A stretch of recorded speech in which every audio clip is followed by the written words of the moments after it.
2, 1. Welcome to Made for More Living. One small step for man. With Johnny Jennings. Kick the tires and light the fires, Big Daddy. The fastest and most exciting hour of news, events, and real estate in Northern California. And this is a fact that was proved. Online at madeformorerealty.com. Does everybody know what time it is? Get ready.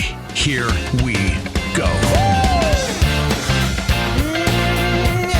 So, Matt, I don't know if I told you this, but years and years ago, I started those networking events. Do you remember me talking about the networking events? Yeah, the nightclub events. The nightclub events, right? Yeah. Well, that's what we eventually went into, but I got started at House of Oliver. Oh, yeah, sure. That little restaurant in Roseville. Little restaurant in Roseville. Was it still at that location right there off of Douglas? Yep, still there. And we started it in September of 2020. So, remember COVID was kind of a thing during that time? He went rogue. He's like, I don't care what Gavin Newsom or the government say. I'm keeping my doors open for Johnny Jennings. Yeah, just for me. And no, not at all. But what came out of those was we met a lot of great people, and we did them for years. And one of the people that we met is actually on the show today. His name's Jake Cooley. Jake, thank you for being on the show. Jake Cooley. Johnny, thank you for having me. Good morning, everyone. How are you? DJ name. It is a good. Well, you should hear this guy's background. He's like a Renaissance man. So, Jake, your main focus right now, I mean, you do a lot of things, but you're focusing on building your business, Sacramento Bodywork. Is that correct? Correct, yeah. And what does that business entail? What does that do? Sure. So I do massage therapy, but I do massage therapy with an emphasis on injury rehabilitation and sports massage therapy. So, for example, everything from rotator cuffs to sciatica to neck pain, back pain, things like that. Oh my gosh, I was talking to you earlier about how we have I go to a massage therapist, and it has been simply life-changing for us because I've been training for an Ironman. Wow. And so I did the half a couple weeks ago. I am 1,000% not ready for the full, so I might be calling you up afterwards when my body is broken. Yeah. But Valerie also goes, and she's pregnant, and so it's been a wonderful experience to go to somebody who knows how to help with those, because I'm not big on surgery. I don't like that type of stuff, but I want the body to kind of use its own ability to heal itself. Sometimes it needs a little nudge from somebody who knows. So when you're working, so that's one thing he does, Matt. Okay. is Sacramento Bodyworks. The other thing is you are a professional drummer and have been so for a while, right? Oh, That's nice. correct. That's correct. I've been playing professionally for about 10 years, and I've been playing in general for about 15 or 16 years now. What does it mean to play professionally? That's a good question. Sure. So professionally means you're getting paid to do it. Right. And so, for example, bar mitzvahs, weddings. have I done a bar mitzvah? Someone book us, please. Gosh. Yeah. So, for example, I was telling Johnny earlier, the group that I'm playing with is called Apple Z. And Apple Z, yeah. And we do a lot of corporate events and weddings. So companies like Google, Facebook, Amazon, Apple, we've played all of their events. And that's what I do. High energy dance rock is what I'm seeing. Is that would you confirm that is a good description? High energy dance rock? I would like to think we're high energy, yes. Do you do a lot of cover songs, or do you do your own original music? It's all 80s rock covers. Oh, nice. Yes. Okay. That's really cool. I'll have to look you up and go attend one of your gigs because I love that. I'm all about cover bands, especially 80s, 90s stuff. Absolutely. Tears for Fears, The Smiths, AC/DC, bands like that. We cover it. So. And you guys are really good, huh? I think so. Well, you just mentioned some of the clients you've played for, right? Yeah. Some of the corporate gigs. How did you? We're getting way off topic. No, this is on topic. Okay, this is on topic. So how did you guys first? How did you get started in drumming, and how did you guys get to the point where you're getting paid gigs? Sure. So I got started within drumming because I have an older brother, and he's about 6 years older than me. And when I was, I think, 8 years old, I wanted to be able to jam with him. And so he plays played guitar. drums? Okay. He plays guitar. And I go, wow, that'd be so cool if I started a band with my brother. And so that's how we got started. So is Apple Z with your brother? No. Okay. No. Okay. But that was my entryway into music as a whole. Yeah. Got it. I've got an 11-year-old son, and he would love to play the drums, but then there's that noise concern that disrupts the whole house. How does that work? How'd that work out for you? Well, that's a great question because it's a very loud and obnoxious instrument, to be honest with you. So my parents were very generous, and they put me into lessons right away. Oh, okay. And so from the start, I had instruction because that learning curve can be steep, particularly for the parents. If you live in a home or an apartment, I mean, come on, it's difficult. Right. So Well, that's cool. So you just, and do you play any other instruments or just drums? just drums. Okay. Because they have, with technology, they have it where you can wear headphones now. And they have the... Is that what you do? Like, is that how you practice? No, I actually rent a space to practice. Really? Yeah. That's Wow. because I live in an apartment in Midtown. So Got it. yeah, I rent a space and I go there and I get the work done. Yeah. How many hours a week would you say you practice?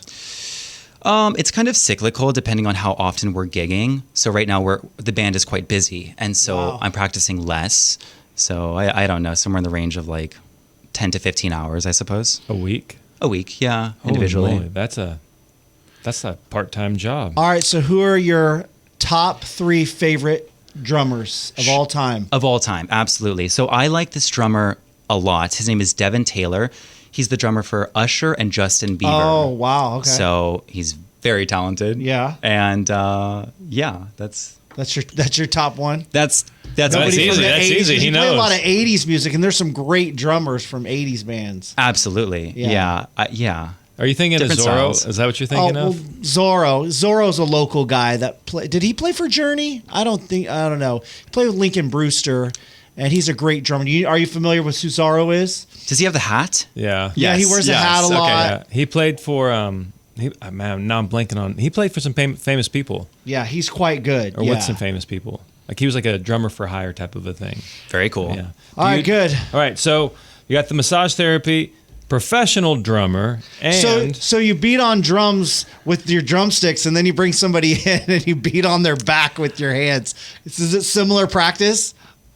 I would say, I don't know if I beat on their back. I was gonna say, you're like, no. But we were talking about scraping earlier. Yeah. That. Oh my gosh. Do you know what scraping is? Have you seen that, Matt? No. So that's well, you can describe it better than I could. What is scraping? So scraping is when you use an instrument-assisted tool to break up fascial restrictions and adhesions within the body. And so there's a technique called the Graston technique. A lot of chiropractors use that. It's literally a metal, like steel-looking instrument where you're pressing it against your client, and it breaks up adhesions. Wow, how's that feel? Have you tried it? No, but I've watched YouTube videos and like scary-looking men cry when this is being done to them. It can be You know? intense. It looks like, imagine like a biker with like the beard and all the muscles. Sometimes you got to break that up, right? It's required. Yeah. You know, for bodybuilders, for example, it's like those people, you know, hands and elbows can only do so much. There's so much mass going on. Yeah. It's like Yeah. you need an actual tool to really get in there. And for their, obviously I'm using them as an example, but for their line of work, they have to have that done. Yeah, That's how they crazy. recover. So I got a question. This is something I used to swim. I swam in high school, and I just remember my shoulders always hurting right here. And then we went to an orthopedic surgeon, and he said he actually like laid me on my sides and hung my arm, like my arm on his, and he could push my shoulder in and out of the socket. He's like, you just have really loose shoulders. Yeah. So what he was saying was happening is, as I would swim, my shoulders would warm up. You know, everything would loosen, and it would start slipping out of the socket. Wow. And so I was given some exercises and things to do. But during this process, I discovered this, because like, just rubbing the shoulders, just trying to make it feel better, like myself, I discovered this spot on the back of my shoulder. It's like a trigger point. Do you know what that is? Well, depending on where you're kind of pointing right now, there's it's a kinda hard couple. to There's a couple muscle groups there. There's your infraspinatus, your supraspinatus, and then there's a tiny one literally near your armpit where that kind of crease begins. That's called your teres minor.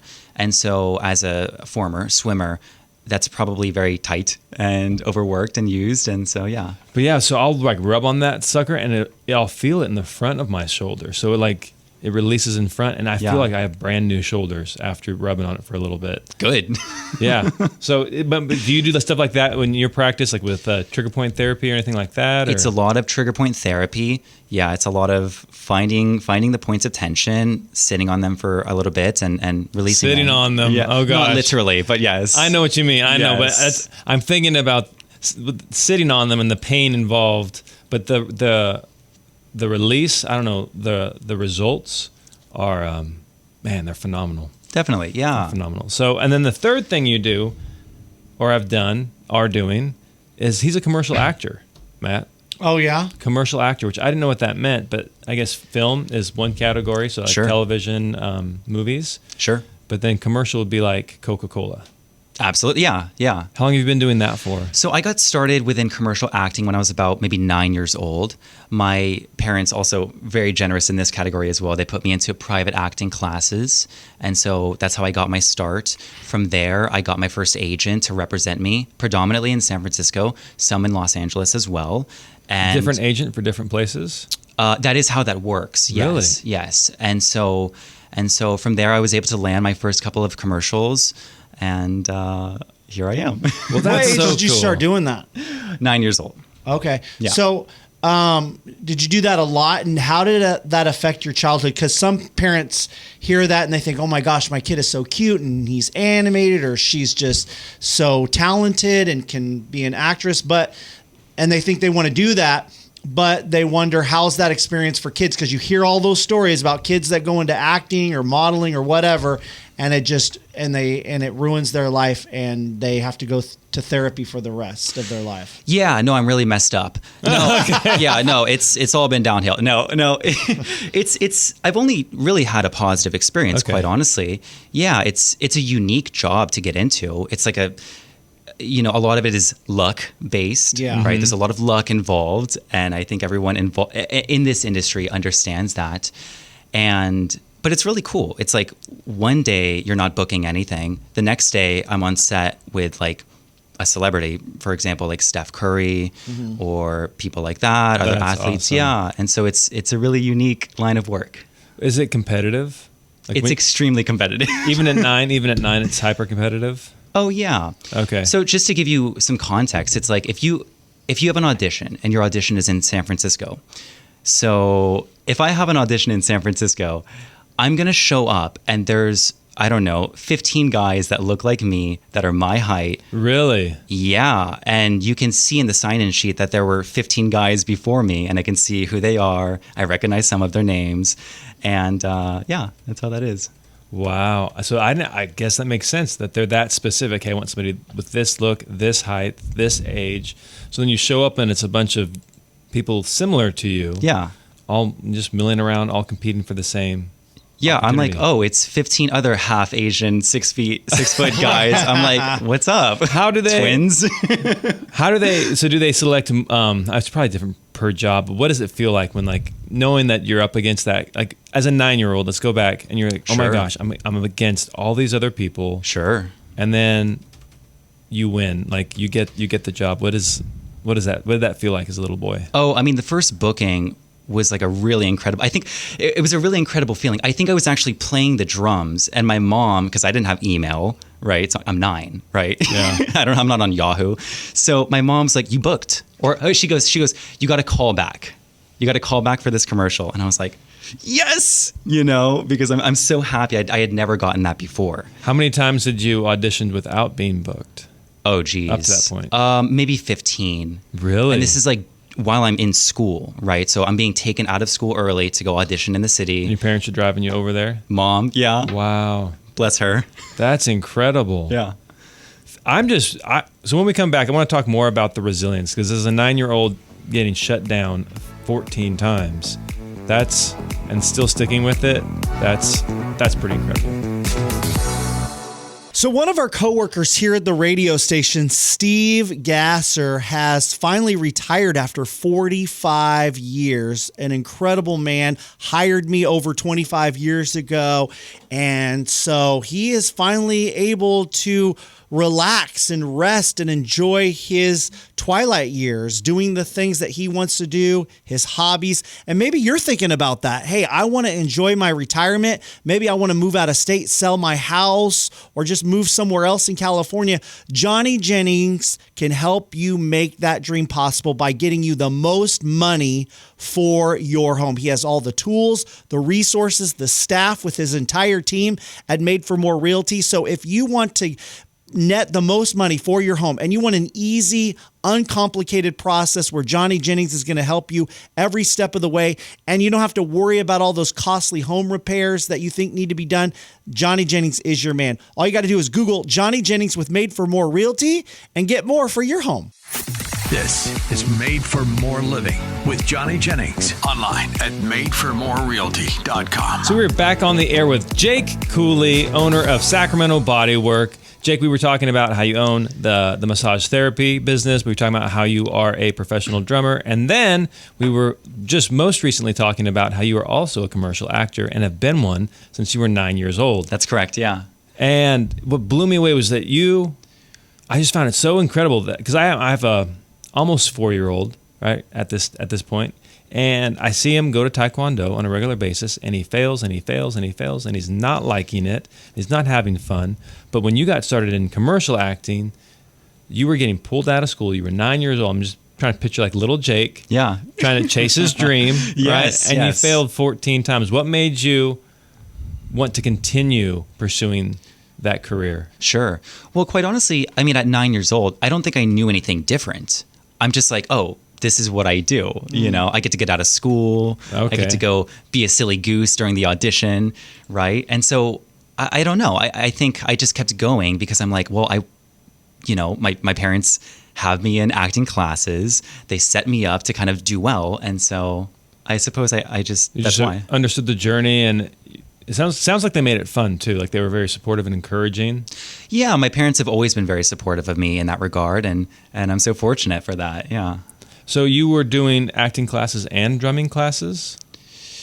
Yes. At the same time? I believe there was crossover. Yeah. Okay. Wow, so you're busy. You're busy. I've And then always- traveling to Sacramento? I've or always San been busy. Francisco? Always been Yeah. busy. So what you have so much going on between the professional drumming, the acting, starting your own business here in Sacramento. What advice would you give to the young people who were looking to start out? Like, how can they grow their businesses? What would you do differently if you were to rewind the clock a few years? Absolutely. Well, for anyone that's looking to start a business, the first thing that I would say is start small. Start tiny. Do a yard sale. Just start. Just start. You have clothes in your closet, like go sell them on Depop. Like I mentioned yard sale. If you have any, go mow lawns, the classic stuff. Stuff like that. Yeah. And what was the second part of your question? So just what would you do differently? Like, how would you grow your business? What pitfalls would you recommend other people avoid? Absolutely. So the first thing that I would do is find a role model and get as close to them as you possibly can. Someone in your space, someone that's very successful at the thing that you're trying to do. Mm-hmm. Because you're going to save so much time. I love that. If I were to give my younger self advice, don't try and do things on your own. Don't do that. You're going to waste so much time. You don't know what you're doing. So YouTube University does exist, but you don't have to rely on it, right? Yeah, and you can. And I found so many role models, entrepreneurial role models, life role models through YouTube. I never went to college. All of my education is through YouTube. Okay. Yeah. So when you find these mentors, like how do you identify the mentor? Are you just like looking for something, or are you wanting them in person? Do you develop a long distance relationship? Because, for example, I've been following this. He owns a real estate franchise, and he wrote a book many years ago. And I remember vividly reading this book and going, "Wow, this is incredible. This is how I would like to run my business." Yeah. That was probably 8 years ago, and then I started buying his courses, attending his trainings. And so over the last 6 years, I've gone out to his office a couple of times, and I've been learning from this individual. And trying to get him closer and closer to my orbit so I can be around him more and learn more. Is that, when you talk about learning from somebody, do you have any experience doing that? Would you recommend that? Like, what does that look like? Are you talking about in person? In person, yeah. Yeah, absolutely. I would just say find people in your local community that are doing what you're trying to do at a very high level. Mm-hmm. I don't know, ask them to get coffee. You have to get close to them. Yeah. I'm in a very fortunate position in the sense that my dad is a chiropractor. Oh, I didn't know that. I know, we're learning, right? Yeah. And so my dad is a chiropractor, and he's pretty established in the city, and he runs a very successful chiropractic practice. And so although I'm not a chiropractor, I have a a very close role model to kind of model my business and some of my services after as well. Are you and your dad close? We're very close. That's so cool. Yeah. Does he? Could you partner with him in some way? Like, say, because I know some chiropractors partner with, or at least refer business to massage therapists. Yeah. Have you guys explored that? We do that. You do that already? We cross-refer. Yeah. That's awesome. It's pretty cool. Yeah. It's a nice thing. I think as a 27-year-old male to be able to connect with your dad on. And so I love that. That's really cool. So, there's been a lot of things going on in the news as far as healthcare in our country. You've got a new person in the Trump administration with RFK trying to challenge the status quo when it comes to pharmacy and prescription drugs and all this stuff. As someone who I would say is in the, would you call it the alternative medicine healthcare, trying to provide an alternative to be healthy other than going to prescription drugs, right? Sure, you could say that. Would you say that we're seeing more of that? More people are questioning, what the doctor says and always as a default going to medications and maybe looking at other types of treatment like chiropractic and massage therapy? Yeah, absolutely. And I don't want to get too out of my depth with this particular topic, but we do see that people are wanting to try more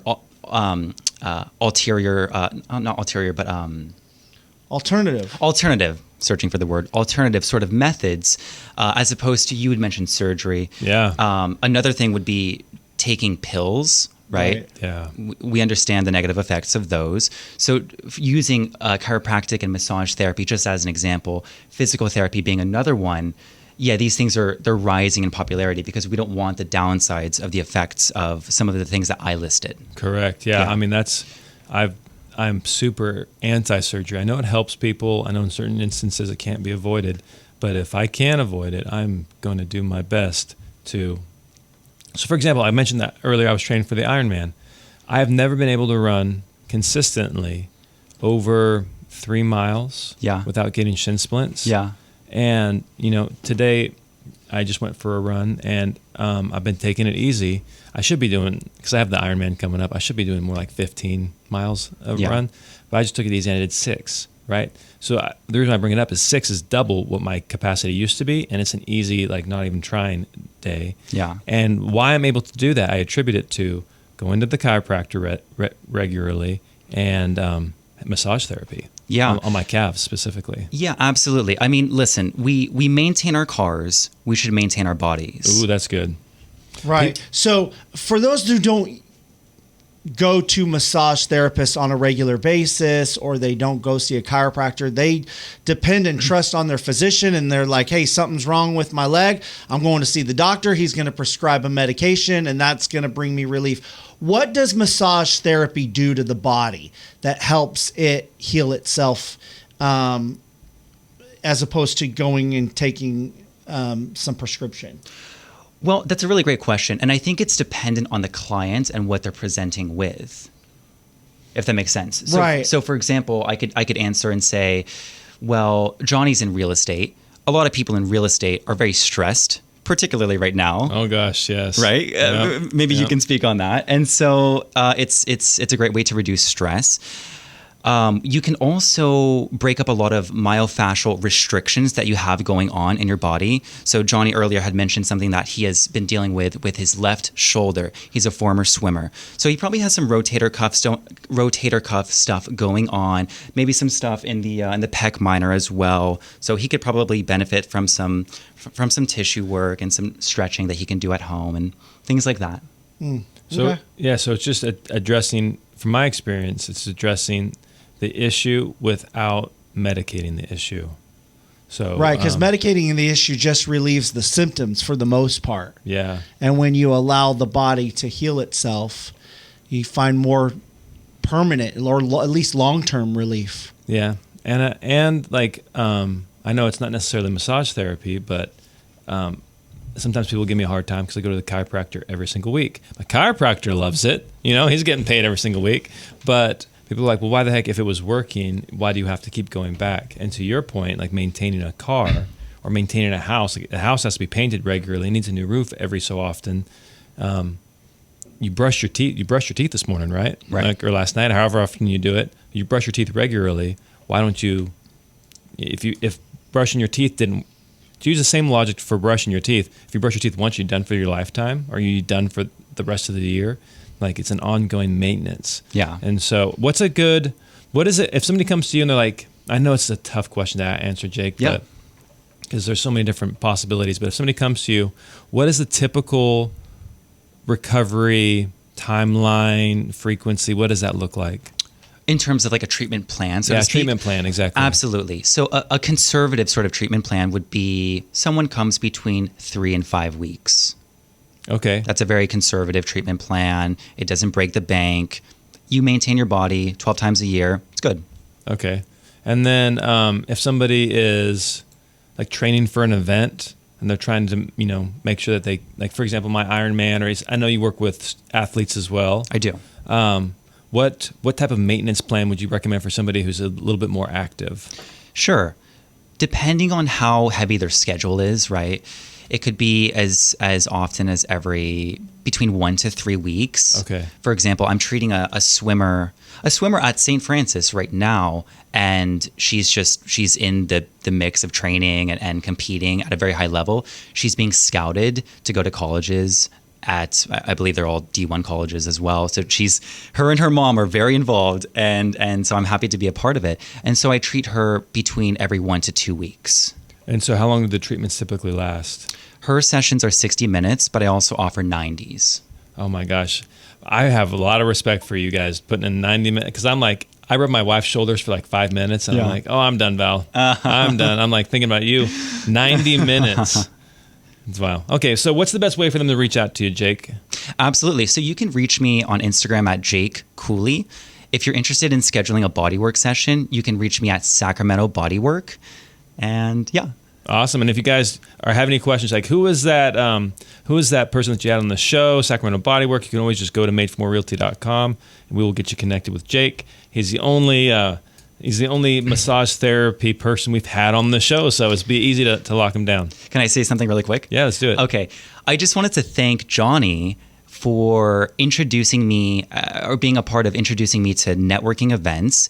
Johnny has co-created events with another mutual friend of ours, Trevor Fong. Exactly. And so I was quite a wallflower. I was very shy, very socially shy. And attending these events as a young man has really helped me kind of blossom and expand my network, both personally and professionally. So I just wanted to say thank you and thank you for having me on. I really appreciate it. Thank you, man. Yeah. I didn't realize that. You always just seem so outgoing and anything but an introvert. So I'm glad to hear we were a small, minuscule part of your upbringing. All right, man. Thanks for being on the show. Yeah, thank you. So I was talking to my dad the other day, and he is just about to retire. He's been in the medical field for quite a number of years, and his wife is struggling in her health, and he's finally going to retire, and he's thinking about selling his home. But he was talking to me and saying, Matt, I know it's probably going to be a long process in selling my home because there's a lot of things I need to do. There's a lot of repairs that need to be done on the floor, some issues in the backyard and on the roof. Not big, mind you, just some minor issues here and there. And he thinks he has to address all of those before he can finally sell his home. And he's dreading all the work and those projects, the money and labor that it's going to require for those projects. And I said, Dad, you don't have to go through all of that. Just reach out to my friend Johnny Jennings with Made for More Realty. He's going to give you at least 3 cash offers on your home in as-is condition. That means you don't have to do any open houses to sell your home. No staging, no organizing. You don't even have to spend a bunch of money and time fixing up all of those issues in the home. He's going to give you, again, at least 3 good cash offers on your home in as-is condition. So if you're in the same position as my dad is, just Google Johnny Jennings with Made for More Realty and get more for your home. Again, just Google Johnny Jennings. Go check out his over 1,000 5-star reviews, and he would love to help you. Again, Google Johnny Jennings with Made for More Realty. This is Made for More Living with Johnny Jennings. Online at madeformorerealty.com. That was pretty awesome, Matt, having Jake on the show. You never know. I'm a little bummed that I didn't get a free massage out of it. You didn't get a free massage? No, come on, an adjustment, something. Sheesh. So it's just you never know who you're going to impact. That was my takeaway from having him on the show. You just never know, because I remember seeing him at the mixers and us talking, and it's true. You just never know the impact you're going to have on people. You never know. Positive or otherwise. Right. Correct. Right? I've had many of those experiences. Like I said, what? I didn't realize that hurt you so bad. I'm sorry. I didn't even Usually mean it's my that. wife. Oh gosh, yes, wives. But it's true. You never know. And I love those networking events because, like he said, you got a lot of people coming in there who you think have it all together, right? Maybe they own their own business or they just have a lot of connections, but maybe underneath they're very reserved. And you create this networking event, especially when you have people like you, Johnny, who are very deliberate, right? It seems like you are. I've never been to one of these events, but going out and deliberately connecting with people. Yeah. And how you set up these events to make sure there's a lot of that, where there's a lot of deliberate connections being made. And a lot of people, they're not initiators. They can't just go out there and be outgoing like I am and it does help shake be the strangers' catalyst. hands, right? Yeah. But because there's an environment of, I bet you a lot of people in those rooms are a little bit more reserved. That's why they go to these networking events, is because it helps them out. And I think it helps on many different levels. It's not just the business aspect of it, but it helps them in their confidence, in engaging with people. And it's more than just the business relationships. It's sometimes the personal relationships that grow into business relationships. I think network events, especially in a society that we're in right now, where everyone's segregated and isolated online and, nobody goes into the office anymore. I think it's important to have more events like that. I think people are hungry for those type of networking events. They're hungry for that personal connection. Yes. Yeah. Yes. Like a meaningful relationship. So sometimes, the personal relationships turn into work. But what I really have been enjoying lately is seeing these long-term work relationships turn into personal relationships. Yeah, that's cool. Like, been hanging out with JJ now, and now he's probably like one of my best friends. Yeah. And I wouldn't have guessed that. I blew him off twice because really? Yeah. Funny story. We'll talk about that next time he's on the show. But you just never know where things are going to lead. Speaking of never know where things are going to lead, Compass, I think, has been on the hunt. The Compass Real Estate Company. Yeah. They've been on the hunt to make some big acquisitions this year. I think they were close with Berkshire Hathaway. They announced that they were merging, and then the CEO said, no, we're not merging. That's all fake. And then he ended up stepping down. So I think they were close to merging with Berkshire. But they did recently just partner with or buy out Anywhere. Yeah. So at the time of, of this show, that just happened or was announced yesterday. And I believe they bought it. They bought the shares for $1.65 billion. And the numbers may change in coming weeks, but supposedly Anywhere's revenue for a year, like annual revenue, is somewhere around $1.7 million. So $1.7 million. Excuse me, billion. Oh, okay. I was like, wait a second. Million, Slow billion. down. That Tomato. Yeah. But so anyways, so I'm curious to see how that plays out. I don't know how much debt Anywhere had. I don't know how that looks. But what would you say it was this is a prime time to make that acquisition with the climate of the real estate market? Yeah, I think it was a killer move. I mean, we'll see how it plays out. You think they got a great deal? I think they got a great deal. I think that all of a sudden the market is down, and when the market rebounds, they're gonna have captured more market share. I really think that it was a good move. And the biggest thing that I'm curious to see how this plays out is, how is that going to impact their office exclusive, their Compass exclusives? So have you heard about Compass and how they're trying to keep listings off the MLS? Yes. Is that part of what Zillow was doing as well? So what Compass was doing is they were saying, hey, come to us. You're going to have this massive list of off-market inventory if you're looking to buy a house. Sellers, if you want an easy, we have this massive list of people who come to us because they know we have off-market inventory. And it'll just be an easier, more pleasant transaction for sellers and buyers. Well, Zillow didn't like that because Zillow is in the business of reselling agents' listings. And so if the listings are not getting put on Zillow, then that waters down Zillow's proposition to the consumer, and thereby they're able to sell less ads to their to the agent population. And so I think by Compass going in and acquiring, like they could have up to as much as 20% market share in terms of residential real estate. So 1 out of 5 houses that are going to be bought or sold, that's pretty will incredible. go through their corporation now. That's huge. Yeah. And that's just going to add fuel to their exclusives fire. Where do you think EXP plays into all of that? Where are they at? EXP is very much anti the exclusive thing. Leo Parejas is very much anti that.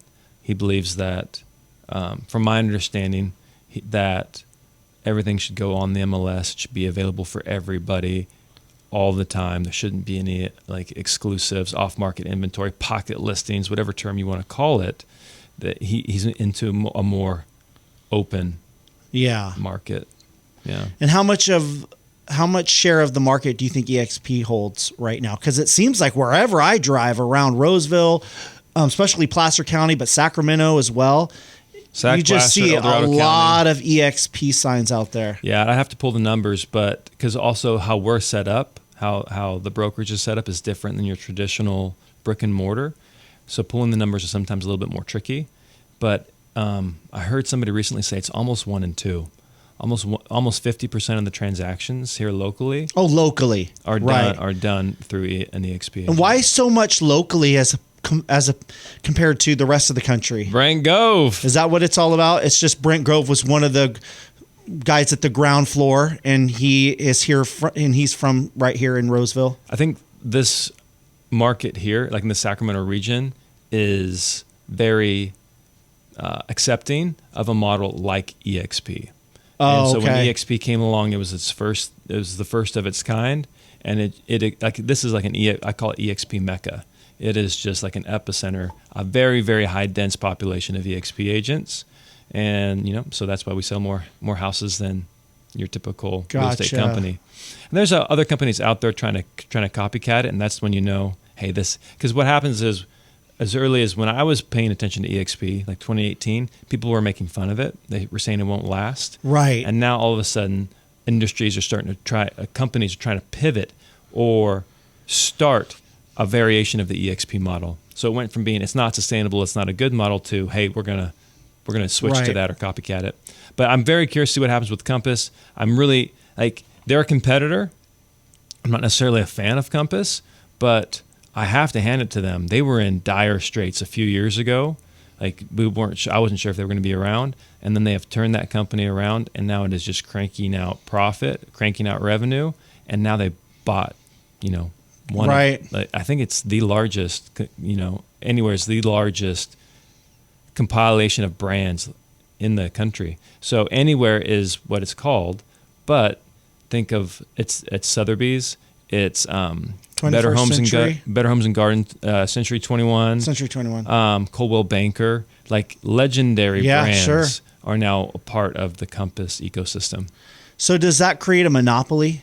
20%. It's not really a monopoly. No. So you say it's just about 20%. Nationally is what they're anticipating, this between what Compass does on its own and what these brands do as well. Combining that together, they're anticipating it to be about 20% market share. Which is kind of scary. If competition's a good thing, then you're seeing consolidation of power. But at the end of the day, I'm not too worried about it. Yeah. Yeah. And here's the thing I do like about Compass is Compass does tend to stand up against NAR. Compass does tend to stand up against the MLSs. Compass is standing up for itself. Like it's doing this so it can make more money. Right. The whole exclusive thing. But it's also feels like it's standing up for the agents. Whereas especially over the last 2 years, agents have just been, hammered by the DOJ. There's been multiple lawsuits. Yeah. It always seems like the agents are the scapegoat. The agents are the reason why, something wrong it's broken in the industry. Whereas Compass seems to be saying nope, we want agent involvement. Agents are a valued part of this. And so it's kind of nice that's something I do appreciate that Compass is doing. Yeah. But when we come back, we're going to be talking about why lower interest rates, because the Fed just announced they're dropping the rates, why lower interest rates are not going to help you sell your house. So one of our coworkers here at the radio station, Steve Gasser, has finally retired after 45 years. An incredible man, hired me over 25 years ago. And so he is finally able to relax and rest and enjoy his twilight years, doing the things that he wants to do, his hobbies. And maybe you're thinking about that. Hey, I want to enjoy my retirement. Maybe I want to move out of state, sell my house, or just move somewhere else in California.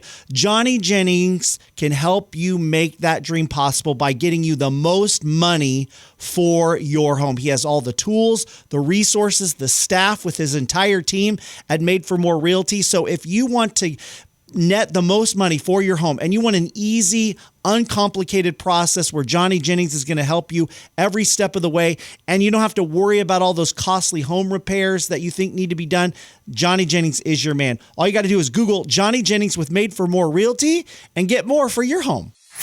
This is Made for More Living with Johnny Jennings. Online at madeformorerealty.com. So we were just talking about how Compass bought Anywhere, all those luxury brands, and kind of what's happening in the market. And speaking, well, I want to touch on that real quick. Just so coming from the perspective of the home buyer or the home seller, does that benefit? How does that affect them in any way? It's probably not going to affect them in any way short term. Okay, we'll see long term how Compass is able to fight Zillow with the whole exclusives.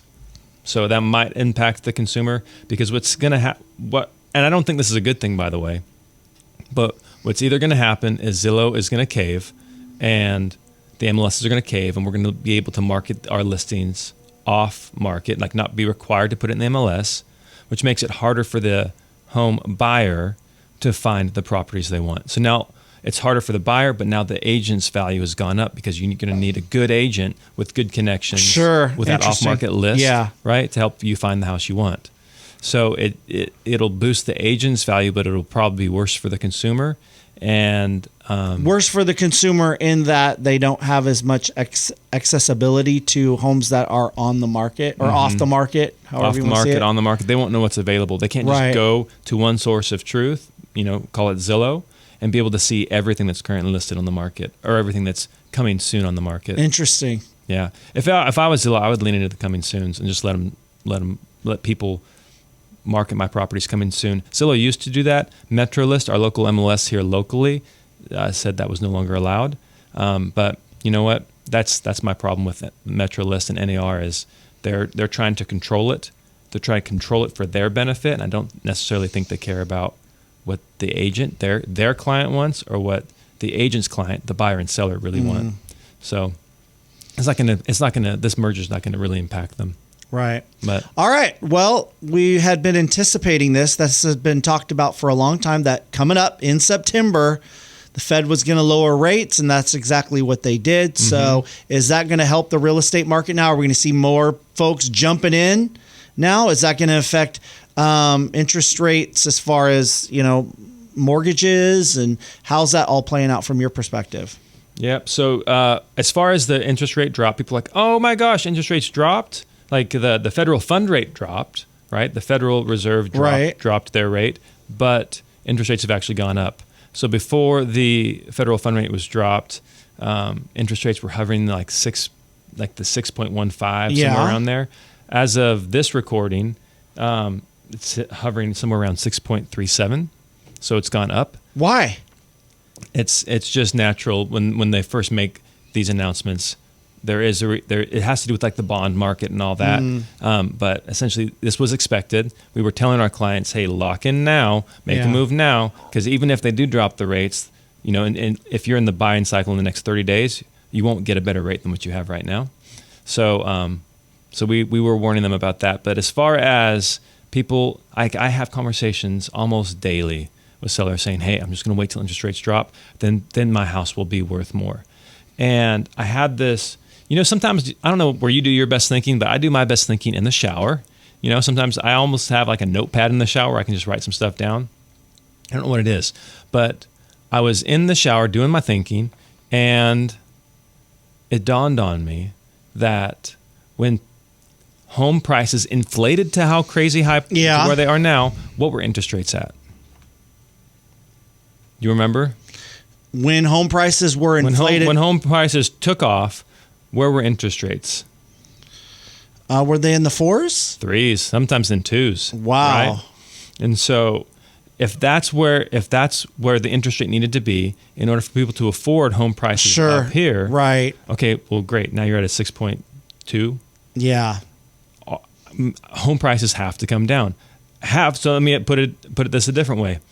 Since home prices peaked in 2022, have all of a sudden people suddenly making twice as much money? No. Has there been a massive influx of people to the Sacramento region who are now coming from Texas and Tennessee and Florida and Idaho? Are they all moving to Sacramento? And so now we're competing for housing? No. So it's the same amount of people, if not less. It's the same amount of income, and interest rates are higher and prices are higher. So it comes down to an affordability issue. So do you think when people go and find out, how much is my home worth? Because they're thinking about selling and they go online and they get an estimate. Do you think, how inaccurate do you think those are? Well, it depends on where you're living. If you're living in a more urban area where there's it's easy for the algorithms to comp your house. Oh, really? So you think it's relatively accurate then?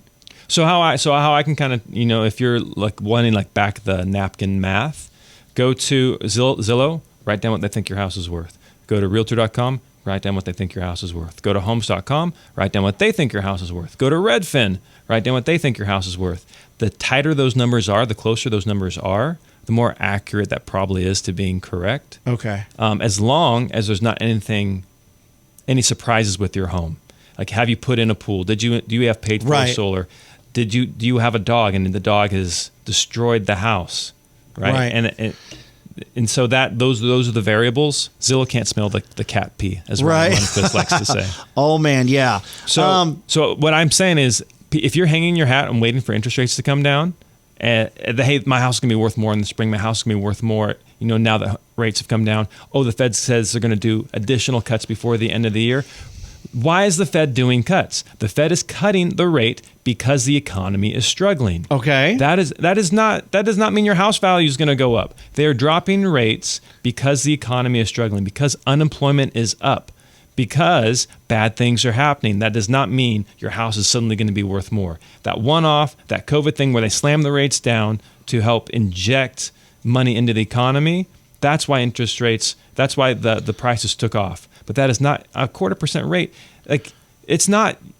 Home prices are. But they say there might be an additional cut before the end of the year. Home prices are going to fall. So let's say, because what they're saying is, if you drop the interest rate by 1%, 5 million people are going to. Yeah, you've said that. I have not said that. Other people have said that. Other people speculate that, and I don't. You don't believe it. I don't believe it. I don't believe a 1% drop is going to mean all of a sudden 5 million people are going to jump in the market, because what's going to happen is all these people who bought their homes in 2018, 2019, 2020, 2021, 2022, they've been wanting to move. They have been waiting, and they cannot wait any longer. And so there is going to be a lot of inventory that I think, and is already coming to the market, and it's sitting and it's growing stale because they think their house is worth more than what their neighbor's house sold for last year. And that is not the case. And so what's going to happen is you're going to see probably a little surge of inventory before the end of the year. And then in spring of 26, I would anticipate a lot of people jumping into the market. A lot of people putting their houses on the market, supply versus demand. Priced aggressively? Do you think they come down? I don't think so. I think they're going to start figuring that out May, June. Somewhere around there. Okay, so then how much do you think prices need to come down?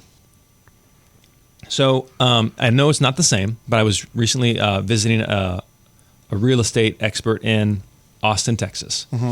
And he said that when pre-COVID in Austin, their home prices were on average $385. At the peak of the Austin market, and Austin shot up higher than other areas, it was more influenced by the COVID boom. Right. They were over 600,000. Okay. Where they're at right now, as of a week or so ago, their average price point is around $415.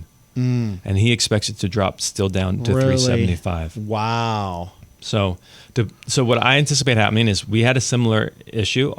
Our housing market is going to be a little bit more resilient. It's not going to have quite the yo-yo effect of Austin's, but I do anticipate prices coming down. And here's the thing. When you look at if you're telling me as a home seller, I need to sell my house for this much money so I can afford my next house. Well, guess what? That's what everybody else is saying. Right. Everybody else is feeling the squeeze. It's an affordability issue. If interest rates come down, they're going to need to come down in the 4s, 3s, and 2s in order for you to get what your house is priced at. I don't know why more people aren't talking about this. The only reason why interest rates and prices have remained high, prices specifically, is because inventory has remained tight. But because people have been waiting, but they're not going to be able to wait, forever, and interest rates are just not going to drop down to where they need to go. So my anticipation is that interest rates will remain relatively high, and prices will fall. By how much? It all depends on how much inventory comes on the market. But if you're saying, hey, I'm not getting the price I want for my house today, I'm going to list in the spring, you're not going to get more for your house in the spring. You're just going to end up making another 6 months payments and sell your house for at or below what it's listed today. So 5%, 25%, 40%, we're closer to what? And I know you're not giving an accurate prediction here, but just how much percentage would you guess? I mean, I would 5. I would probably see somewhere around 5. 5. So you're not going to see like a housing collapse, right? Okay, but 5's a lot. Yeah, sure. People get mad about paying realtors, a certain percent, somewhere around there. Yeah. Right. And so if your house, so for hard numbers, if your house is Zillow saying somewhere around $600,000, well, 5% of $600,000 is $40,000, right? So now you're in the 5s. If your house is $800,000. 5% of that's $40,000. Yeah. That's a lot of money that you could potentially lose if you don't jump on it sooner rather than later. Now, what I'm also hearing is people say, hey, you know what? If I can't sell the house, if I can't get the price, then I'm just going to rent it. Okay? And that's definitely an option, but you're going to have to rent that house for at least 2 years. At least 2 years to have enough appreciation built into the property to then make up for whatever damage the tenants may or may not do to the home. Right. At least 2 years. So if you're going to make that decision, that's fine. Just know that's a long-term decision. That's not, I'm going to lease it out for 6 months and then go back on the market. Right. Yeah. That's a recipe for disaster. All right. If people want more information or they want to figure out ways to make more money on their house or they're looking to purchase a house, are you available? Absolutely. So if you want to sell your house, if you're like, hey, right now makes sense. I need to net the most amount of money possible. I need the most the market can bear. That's what we specialize in. Right. And so if you want to reach out, just go to madeformorerealty.com. That's madeformorerealty.com.